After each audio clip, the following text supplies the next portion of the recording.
Guys, how are you doing? कैसे हो? रोम गुरुजी पे आप सभी लोगों का स्वागत है। तो अब टाइटल देख के कंफ्यूज हो गए होंगे कि भाई ये जो टेकी बंदा है ये इतनी नॉन टेकी चीज करने को क्यों कह रहा है।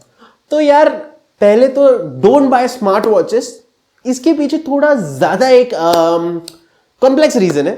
तो आज हम वो समझने वाले हैं। ये एक आप बोल सकते हो कि जो आपकी मेंटल हेल्थ है उससे रिलेटेड एक वीडियो है। And as a techie, as someone जो बहुत सारे ये स्मार्ट वॉचेस वगैरह लेता रहता है, उसके हिसाब से ये एक जो चीज है ये शायद डिस्कस ज्यादा होनी चाहिए, इसलिए आज मैं ये आपके साथ डिस्कस कर रहा हूं। ठीक है, किसी भी तरह का मेडिकल एडवाइस वगैरह नहीं है, उसके लिए आप अपने डॉक्टर्स वगैरह के पास जाइए।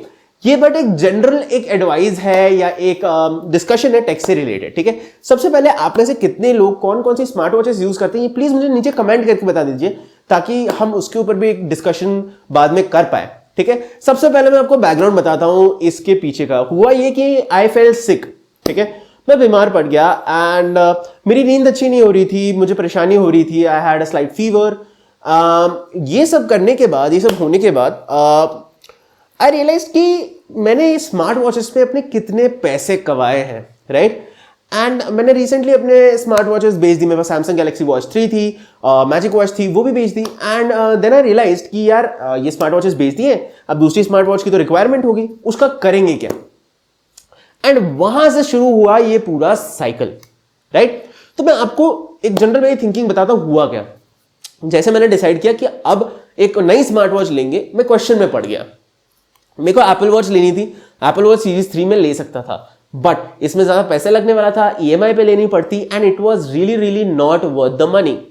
अब आप बोलोगे भाई एप्पल वॉच 3 एक्चुअली तो काफी चीप में मिलती है, बट आप अगर उसके फीचर्स देखोगे, उसकी इन जनरल एक डिजाइन वगैरह देखोगे तो आप बहुत ही जल्दी उससे बोर हो जाओगे। और यही मेरे साथ हो रहा था हर वॉच के साथ। बड़ा इशू ये था, जितनी वॉच मैंने खरीदी थी अगर हम उनकी टोटल प्राइस ऐड कर दें तो यहां पे एक चीज पता चलती है कि भाई बहुत ज्यादा पैसे वेस्ट हो गए। और आप ये स्मार्ट वॉचेस क्यों खरीदते हो? बेसिक चीजों के लिए, health, fitness, notifications, right. But आज का जो टाइम हो गया है, आप उसमें मुझे बताओ क्या आपको आपके रिस्ट पे नोटिफिकेशंस की जरूरत है? और ये क्वेश्चन मैं इसलिए पूछ रहा हूं क्योंकि वर्क फ्रॉम होम इतना हो चुका है कि अब हमें नोटिफिकेशन, फोन, ये सब का ज्यादा होने लगा है। इनफैक्ट हमारा जो नॉन टेक इंटरेक्शन है वो कम हो गया है, उस वजह से ये स्मार्ट वॉचेस भी एक एडिक्टिव हो रहे हैं। इसके साथ और एक चीज जो हो रही थी वो थे कि बार बार आप सुबह उठते हो, आपको दिखता है यार मेरी नींद खराब थी, यार मैंने आज इतनी एक्सरसाइज नहीं की, यार मैंने ये नहीं किया। ये तो गेमिफिकेशन की आइडिया थी ना, ये उस टाइम के लिए थी जब आप अपने फोन और इन डिवाइसेस से दूर रहते थे पूरे दिन के लिए, और फिर इवनिंग में आपके पास टारगेट होता था कि हाँ यार इतने स्टेप्स करने हैं, इतनी अच्छी नींद चाहिए। बट अब प्रॉब्लम ये हो रही है सब घर पे है और उस वजह से हमारा डिजिटल इंटरैक्शन बढ़ चुका है। अब क्या स्मार्ट वॉचेस आपके लिए बुरी हैं? नहीं, बिल्कुल नहीं। मेरा कहने का ये कोई भी रीजन नहीं है, स्मार्ट वॉचेस आपके लिए बुरी नहीं है, but we need to take a break, right. और ये जो डिजिटल ब्रेक है इसे हम क्या सब लोग बोलते हैं डिजिटल डिटॉक्स। अब जो डिजिटल डिटॉक्स है इसके पीछे का एक सिंपल रीजन होता है। क्या है कि अभी हम या तो वर्क फ्रॉम होम के चक्कर में कंप्यूटर देख रहे हैं, क्लासेस के लिए फोन्स देख रहे हैं, टाइम मिला तो सीरीज देख रहे हैं और टाइम मिला तो यूट्यूब देखते हैं। बट आपको एक चीज भी ध्यान रखनी है कि there is something outside your screen, right. और इसमें आप एक छोटी सी स्क्रीन ऐड करते थे जहां पे आप देखते रहते हो यार मेरी तो हेल्थ उतनी अच्छी नहीं, मेरी नींद उतनी अच्छी नहीं है। इसकी वजह से जो आपका एक नेगेटिव माइंडसेट बनने लगता है, it is carry, it is problematic, right. और मैंने ये नेगेटिव माइंडसेट अवॉइड करने के लिए अपनी घड़ी को करके स्विच करके एक नॉर्मल वॉच ली, ठीक है। ये है Timex expedition. This is a normal watch. इस वॉच में कुछ भी फैंसी नहीं है, मतलब जेन्युइनली कुछ फैंसी नहीं है, this is a normal watch. But there is a reason why this normal watch has been helping me. जब से मैंने ये एक डिजिटल डिटॉक्स ऑफ सॉर्ट्स किया, मैं अभी भी अपना फोन काफी यूज करता हूं, बट द थिंग इज कि मेरा हाथ रात को फ्री रहता है। There is nothing on my hand, there is nothing buzzing all day on my hand, and that is very important. अब आप में से काफी लोग रेडी हो गए होंगे कमेंट करने के लिए कि नोटिफिकेशन ऑफ कर दो ना वॉच के, but that's not it. When you have an electronic device attached to your wrist consistently buzzing for something, आपने 30 मिनट में कुछ किया नहीं तो बस कर देगा, आपने ये नहीं किया तो बस कर देगा, उसकी बैटरी खत्म हो जाएगी तो वो बस कर देगा, These are some of the things that have been taking up a lot of space in your mind. आपके दिमाग में इसका बहुत ज्यादा स्पेस लेना शुरू हो गया है. ये आपको अभी लग नहीं रहा होगा, बट ट्रस्ट मी, एक छोटा सा एक्सपेरिमेंट करके दीजिए. Get rid of your smart watch for a week, ज्यादा नहीं, सिर्फ एक वीक के लिए, and see what difference does it make. And मुझे यहां पे वापस आके कमेंट करके बताइए what difference does it make. But जिन लोगों को डायरेक्टली ये स्टेप लेना है उनके लिए मैं बताता हूं मेरे लिए क्या डिफरेंसेस आए.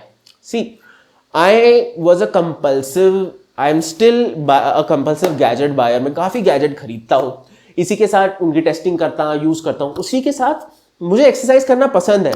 But the thing is I started connecting my exercise with that watch. यार ये वॉच ली तो एक्सरसाइज अच्छी होगी क्या? एप्पल वॉच ली तो एक्सरसाइज अच्छी होगी क्या? यार कोई फर्क नहीं पड़ता, एप्पल वॉच लो एक्सरसाइज अच्छी होगी नहीं. बीच में मैं 1 महीना गलत चीजें खाई, मेरा वेट बढ़ गया. At the end of the day it is you who has to exercise. But हो ये रहा है कि ये सारे स्मार्ट वॉचेस के गेमिफिकेशन के चक्कर में हम फंस चुके हैं, राइट? और जैसे ही ये सब छूट गया, I had a better day. Genuinely मैं अपनी वॉच अब पूरा टाइम नहीं देखता रहता ऐसे करके, कोई रीजन नहीं है ना, क्योंकि वो टाइम वहीं रहना है, बाकी कुछ नहीं होना, राइट? और जब मैं अपनी वॉच देखता हूं, I just look at it for the time, so I don't waste my time swiping, seeing my stats, nothing. Simply एक चीज होती है कि भाई सुबह से शाम तक ये वॉच मेरे रिस्ट पे रहती है, मुझे टाइम बताती है कितना टाइम कब क्या हो रहा है, बस. उसके बाद रात को ये वॉच में निकाल के साइड में रख देता हूं और मैं चुपचाप सो जाता हूं. And trust me, I have been having better sleep. See, you must understand, अगर आपके वॉच में 1 किलोमीटर की रनिंग जो आपकी है वो रिकॉर्ड नहीं हुई, इसका मतलब ये नहीं होता कि वो आपने रनिंग की नहीं है. इसका मतलब ये होता है कि वो बस डेटा किसी भी कंप्यूटर पे रिकॉर्ड नहीं किया गया. That's it. बट, और ये मेरा पर्सनल एक्सपीरियंस है, I have seen my father also, he is a runner, and the thing is, ये जो रिकॉर्डिंग ऑफ डेटा है ना, ये इतना अब कंपल्सिव हो चुका है कि यार अगर 1 किलोमीटर मैंने रनिंग की और मेरे वॉच में रिकॉर्ड डेटा नहीं हुआ, मैं वापस रनिंग करूंगा. Why? Because it's a compulsive factor. मेरा वहां पे स्टेप काउंट नहीं हो रहा, मेरा वहां पे रनिंग काउंट नहीं हो रहा, एंड मुझे वो काउंट करवाना है. But that is counterproductive to life. हो क्या रहा है, इससे आपका जो स्ट्रेस कम होना था वो स्ट्रेस बढ़ना शुरू हो गया है. पीपल आर वरीड, यार I have not completed my step goal today, क्या हो गया नहीं किया तो, what went wrong? But that stress gets to you a lot. So आज का वीडियो एक सिंपल कॉन्वर्सेशन था टू टेल यू कि टेक अ ब्रेक, थोड़ा चिल करो, right? From a personal experience, someone who is using a lot of tech, trust me, chill out a little, see how the place has changed near you, see if there is a new cafe near your place. Rather, right now, don't go out, do some exercise at home, talk to your parents, talk to your friends and family, right? And take a break from tech. और इस channel पे आपको जो अगला एक review मिलेगा watch का, right, वो एक तो एप्पल वॉच होगी पहले तो दूसरी, it's going to be after a long time, because I've decided कि I'm going to keep this normal watch for at least 3 months because it really reduces मेरा जो एक टेक करके मैं घूमता रहता हूँ, वो थोड़ा reduce हो जाता है, and it's good for mental health. आप भी ट्राई करके देखिए और मुझे जरूर बताइएगा आपके क्या रिजल्ट्स हैं. Thanks for watching the video guys. I'll see you in the next one.